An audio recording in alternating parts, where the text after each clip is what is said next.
Hi, I'm John Mallis, and welcome to this edition of Connect with Me, live on the showroom floor on this, Thursday morning? That's right, at Ventura TV, 436 MeTV Option 11.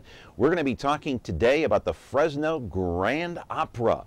It'll be a great show. We've got two guests in the studio, and remember, turn down the sound on your television set when you call in 436 MeTV Option 11. Ladies and gentlemen, do not wade through that message. Back in a moment.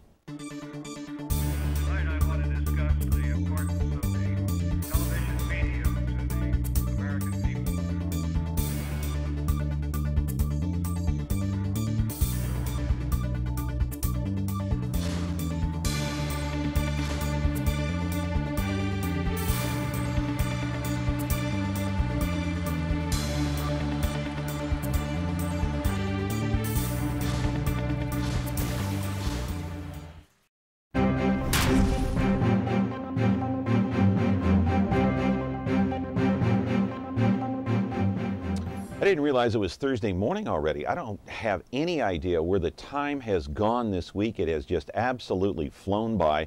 I guess it has to do with Labor Day, a lot of kids going back to school, and all of a sudden you wake up and turn around and look up and it's Thursday morning already here on the showroom floor, and I'm glad I'm here doing Connect with Me on MeTV Fresno, of course, live on Comcast and 43.6. A very special show today. We're talking about the Fresno Grand Opera, and if you look at this organization as a whole for the past 15 years, this show has attracted a star, and I emphasize the word star, star-studded field. It is incredible. Ever since the Grand Opera here in Fresno opened back on April the 9th, 1998 with Madame Butterfly, it has developed a reputation for luring in these stars right here in the Central Valley, right in our own backyard. And I want to put up a list of all the stars, the star-studded field that has actually come here to the Central Valley, all thanks to the Fresno Grand Opera.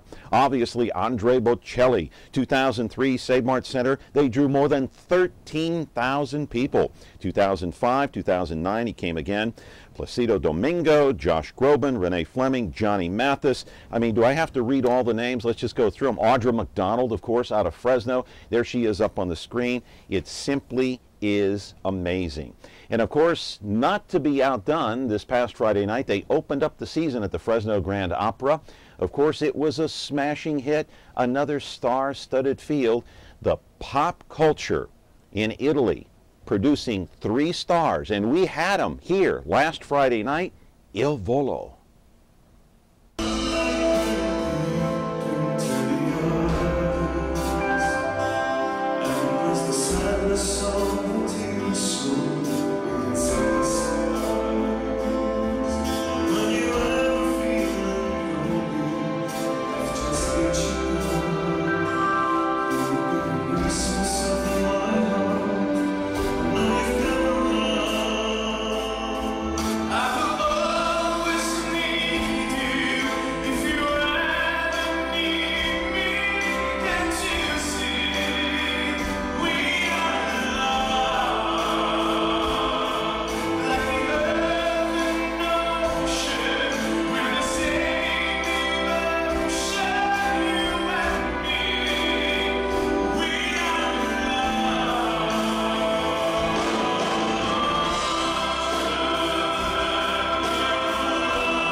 Live in our studio, speaking of a star-studded field, look what we have in the studio here. Ron Eichman, the general director of the opera, who's been here since the very, very beginning, and Nguyen, the associate director, and by the way, the leading Vietnamese violinist of his generation. These are 2 stars in their field, my friend. You've got to call in. It's 436 MeTV Option 11. I'm presenting to you two superstars in their field. How could you not want to call in? It's 436-MeTV, option 11. Don't wade through the message. Ask your question. We're very happy to have them here in our studio today because I love the Fresno Grand Opera. It is a wonderful organization and does a lot of good things for here, the people of the city of Fresno. Back with our show here in just a moment. When you like Ventura TV Appliance on Facebook, it's nice. But when you love the Samsung big screen we deliver, it's even better. Our website is cool, and it's a good place to start. But you really should touch the merchandise before you buy. Time for that upgrade to an HD 3D web-enabled Samsung TV. Get the best selection, price, and service in town without waiting. Come in to Ventura TV Appliance and touch the merchandise today.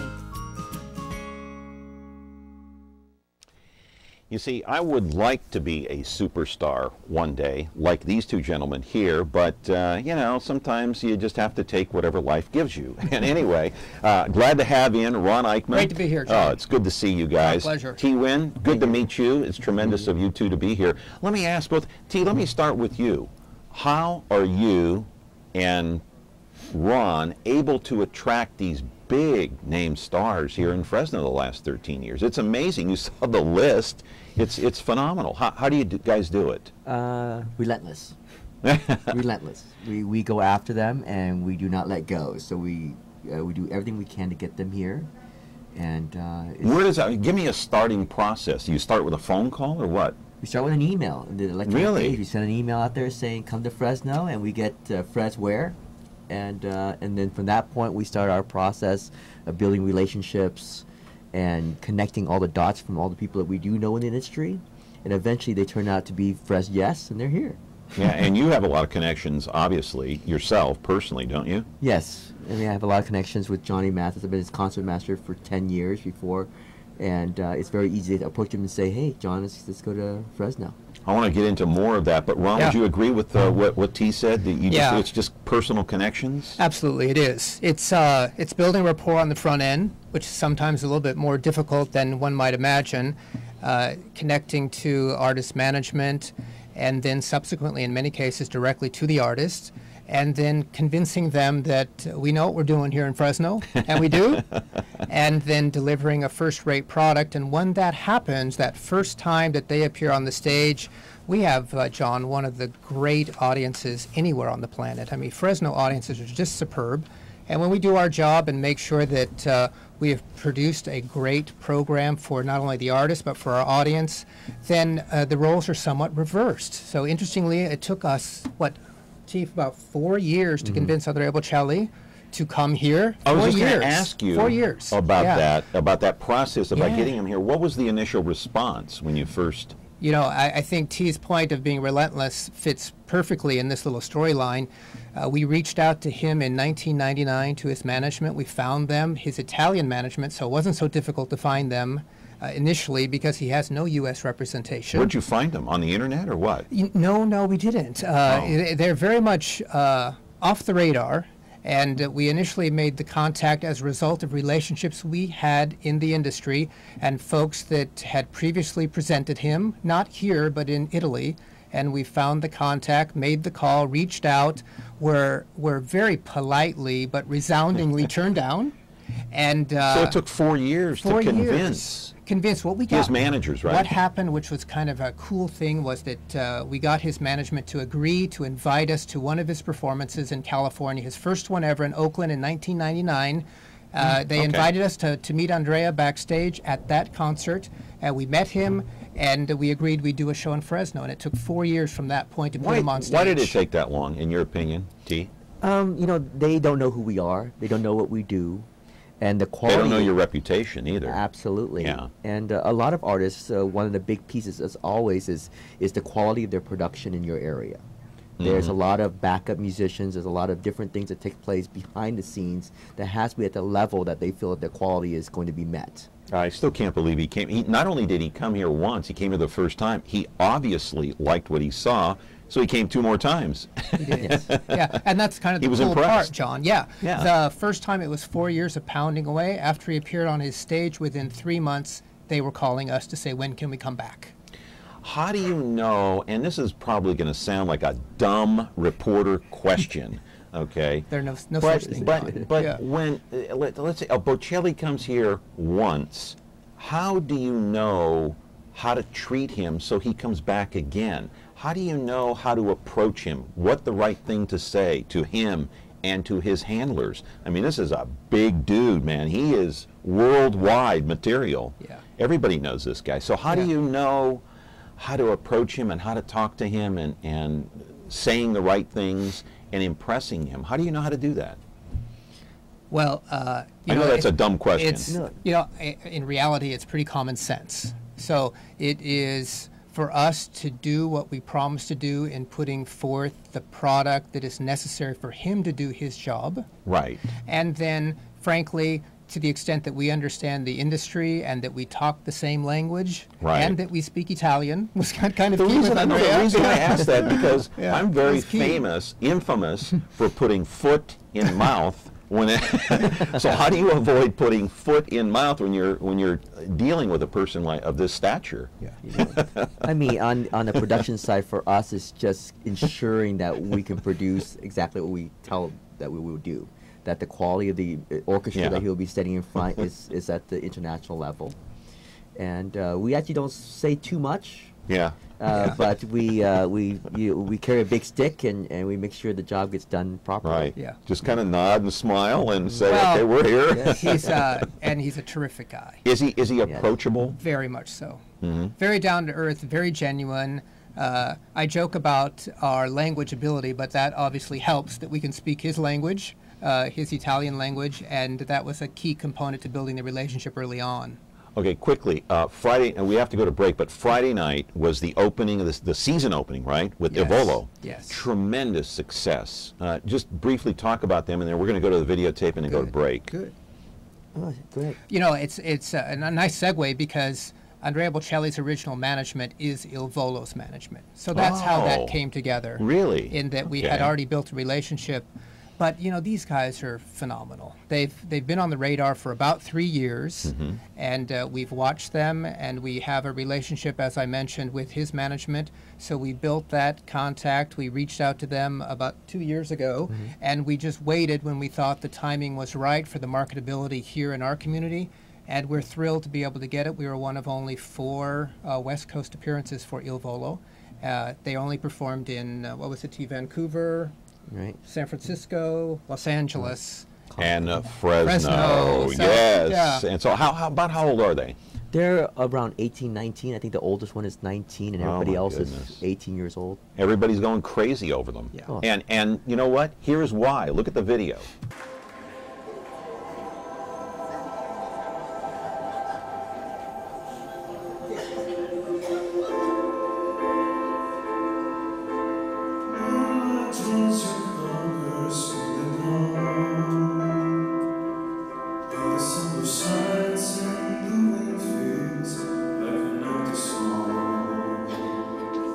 As the rain begins to fall down, like a little tears, and the heavens shine through the clouds, girl, I can feel you here. Don't you ever lose me, I could never lose you. Can't you feel we are one? Like the earth and ocean, we're the same devotion, you and me.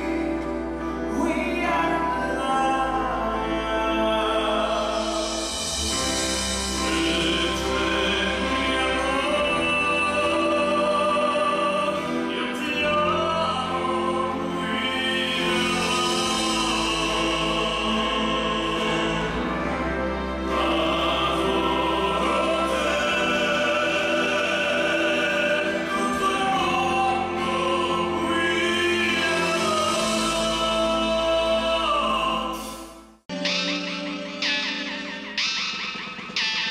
Remember me? After practicing law, Raymond Berg fought crime. You have the right to an attorney. As a hard-boiled detective on wheels, Ain't it the truth? his name is Ironside. Perhaps you wouldn't mind saying it again. His name is Ironside. All right, now you've said it. Nothing slows him down. I want to see this one firsthand. Now on MeTV Fresno, Xfinity 187. Well, what are we waiting for?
Ron, what a voice. Yeah. I mean, he doesn't sound like he's 18 or 19. No. He sounds like he's 40 or 45. Yeah. Brilliant talent. True talent. That's Piero Barone, who's the oldest of the three. Well, I think barely turned 20, just turned 20. Good and grief. kind of the interesting story about Piero is that Placido Domingo, you know, the great Placido, has become Piero's #1 fan and is now providing some coaching for him vocally. And you can even hear Domingo's voice in Piero. So it's quite extraordinary that this 20-year-old has this mature, rich sound that is quite extraordinary in quality, and he has the kind of the crowning of Domingo himself in terms of saying, you are a great artist, let's see you develop your career and build it as big as you want it to be. And so that's fun for people in Fresno to get an opportunity to see an artist of that caliber right at the beginning of his career. Well, let's go to some more videotape at the Soroyan. It took place on Friday night, and obviously had a big crowd there. Sellout for the season opener. Yes. And this is the crowd right here coming into obviously the arena. And so how did the crowd react to Il Volo? How did they react to the three singers? Well, they went nuts. There was multiple standing ovations right off the bat. And the crowd was very enthusiastic, like we would expect from Fresno, and it's an incredible crowd here. So they were shocked. Do the young performers, Il Volo, do they know how good they are? Do they realize it? You know, they're very humble, and they understand that's a key component to their success, that they will need to continue to be that. So they're always striving to improve, which is an aspect of a quality, first-rate artist. Domingo will tell you that there's always room for improvement. No matter how good you are. No matter how good you are, they understand that there's always somebody potentially better coming up behind them, and they know that they've got to concentrate on their craft. They have to study. These are musicians. They're not just singers. So they really need to study their craft, be prepared, and deliver when the lights go on. We're looking at the crowd inside the Soroyan. How about the acoustics in there for this particular performance? How was it in your opinion? Very, very good. I mean, anytime you're in a theater, it's going to be good. So it's designed to be acoustically sound, and any opportunity we can have to have such a great group in a theater over an arena or a stadium is always ideal for the listener to listen to. Yeah, and a terrific performance, there's no question about it. I've got to ask you, Ron, why is the Fresno Grand Opera, in your opinion, I'll get T's opinion too, why is it good for Fresno? You've been here 15 years now. I know it's a $2.5 million organization. It's a 501c3. Is that yes, correct? It is. Okay. So we're a California nonprofit public benefit corporation, and John, I think the short answer is that we believe that we are good for the community and that we improve the quality of life here. And I think that's what our mission is, at the end of the day is to make Fresno a better place to live, and by us doing the work to provide opportunities to hear and see and experience world-class artistry only improves us as a community, not only in Fresno, but the entire Central Valley. And we enjoy doing that. We'll take a call here. Yeah. Good morning. You're on Connect with Me. Your question, please. Man, I was lucky enough to be at the show on Friday night, and I got to tell you that it was a terrific, terrific show. I can understand why it was a sellout. My question is, well, two questions. The first question is, next time you think they'll add a second night? That's my first question. Second question is, who's going to carry on the mantle of Luciano? Of the three guys, you had the guy with the eyeglasses who I was there, and he didn't even have to try. He had the throttle halfway open, and out came this beautiful, magical sound. And it seems like he's got great potential. Not that it hasn't been achieved fully yet, but who do you see carrying on in the tradition of Pavarotti, not just Placido? Yeah. Wow. Well, let's see. First question is, can you have a second night? Show. I think that as long as you keep showing up and attending and buying tickets, we will do our best to make sure that there's enough product available for everybody to attend. So we appreciate that. Yeah. We would love to have Il Volo return, and that will be a function of the marketability of them and Fresno and the Central Valley continuing to say we want to see this kind of programming. We'd love to have them back. We've already discussed that with them. For Pavarotti, T, wow, that's a tough one. I think that, Luciano was a unique character. When T and I look at video of him, and T actually had the opportunity to perform with Pavarotti at Dodger Stadium with 50,000 people. T was there in the orchestra with the LA Phil. He is a unique commodity, and I'm not sure there will be anyone that ever replaces him. We were honored to have a tenor. Kind of like the Babe Ruth of his generation, and maybe all generations. He is quite extraordinary. If you want to compare, I know you attended the concert, which is terrific on Friday night. If you want to compare the timbre of the Pavarotti voice with one of the members of Il Volo, it would be Ignazio. Ignazio is a lyric higher tenor than the other three. And so he fits that bill. But who would be the next Pavarotti if it's not Juan Diego Flores? And it's probably not. No. Jonas Kaufmann is an extraordinary tenor, but he is a Wagner tenor, and he sings a different rep than Pavarotti did. I'm not sure there's an easy answer to that. Got to go to break, guys. We'll be back here with more of our show on the Fresno Grand Opera here on Connect with Me in just a moment.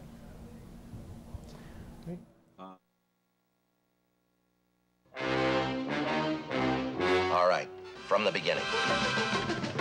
My name's Friday. I carry a badge. Police officers. You any idea who the other man was? My partner's Bill Gannon. We got just one big question. Yeah? When? Now on MeTV Fresno, Xfinity 187. When you like Ventura TV Appliance on Facebook, it's nice. But when you love the KitchenAid appliances we deliver, it's even better. Our website is cool, and it's a good place to start. But you really should touch the merchandise before you buy. Save big with KitchenAid. Right now, get up to a $1,000 prepaid MasterCard when you purchase select KitchenAid appliances.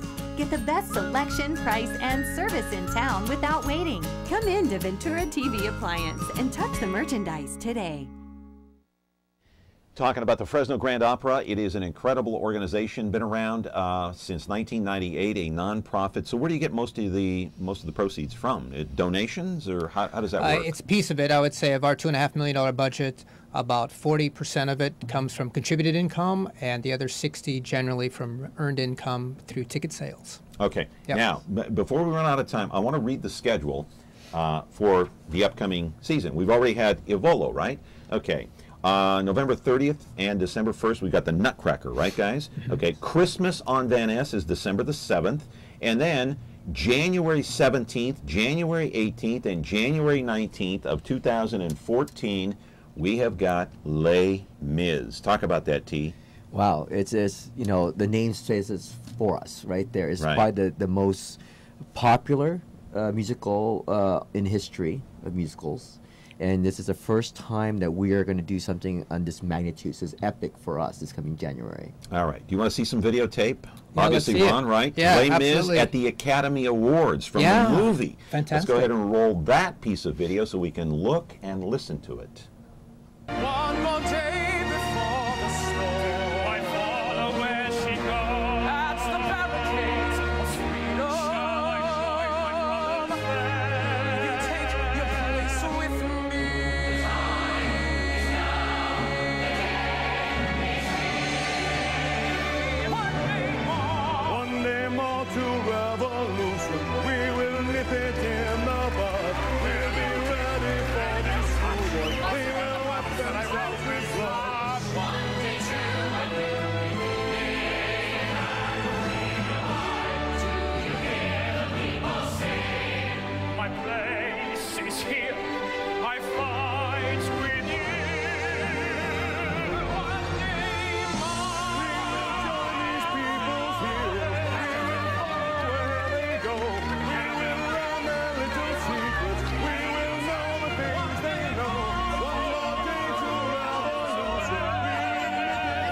Talent and extraordinary musical. You have a very interesting story about Les Mis. Yeah. And just tell us about that quick before we go. Well, that you know, is easily the biggest production of our history. No disrespect to what we've done prior to this, but this is $1 million production.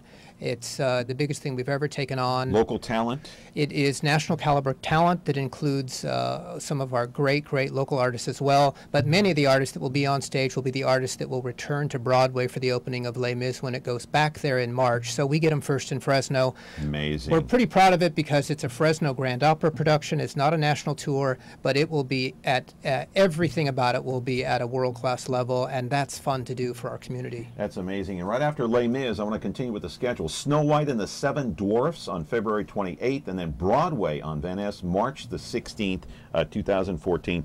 T, I want to tell people a little bit about your history. Now, as the concert master, you perform with Michael Bolton, Smokey Robinson, we all know who he is, right? James Taylor, Andre Bocelli, Tony Bennett, Johnny Mathis. What a resume this guy's got. Yeah. Amazing. He's a pretty world-class. So you want to talk about some of those names that I just mentioned? They're just great artists. It's just a pleasure for me to be this close, like to you, with them. Yeah. And to experience their artistry on a whole different level than anybody else in the audience. So it's been my great privilege to actually have those experiences. So out of the names I just mentioned, who impresses you the most as a human being? They all do. They're all great people. You know, regardless of what happens outside, them as artists are extremely giving, and as people, they're extremely gracious. So, and of course, you've produced more than 200 concerts yourself with huge names. You want me to mention some of the names? Oh. Okay, I'll mention some of them. Josh Groban, Tony Bennett. Yeah. Okay, Natalie Cole, Harry Connick Jr. I mean, so you have a resume as well, and you guys have formed a little bit of a partnership yourself, right? Absolutely, yeah. Yeah, so, we think we're a great team, and we enjoy working together, and that's half the battle, right? Having fun doing what we do, right, and then having an opportunity to share it with an entire Central Valley community. And when the experience is positive and you have sellouts and you have audiences that are just having the best time, that's our reward. Why does this partnership work? Do you have the same vision? Is that it? I think we're like the yin and yang. You know, we have the same vision. We approach it from two different aspects at the same time, and it's a great balance of what our past experiences and education have been. Yeah. So it's a good mixture, and we like to keep it that way. Do you guys want to stay here, or? Yeah, I mean, we're thrilled to continue to push the envelope. As long as our community is willing to have the vision and play along, we're having a great time. I'm just saying, you're not looking elsewhere, to move elsewhere. Let's hope not. Let's hope not. No, I think that we think that there's great opportunity here, and we'd like to see that come to fruition. Ron Eichman, I appreciate your time. Pleasure. T. Nguyen, I appreciate it very much. And don't forget, the next performance is going to be, when is it? Les Mis, January 17th, 18th, and 19th, right here in the city of Fresno. It's Les Mis. And we are going to slide our way out of here today on Connect With Me on MeTV Fresno. Tomorrow, we'll talk about the Warner's Theater. Sally Caglia will be here. Back with more in just a moment. And actually, we're done for the day. We're back tomorrow.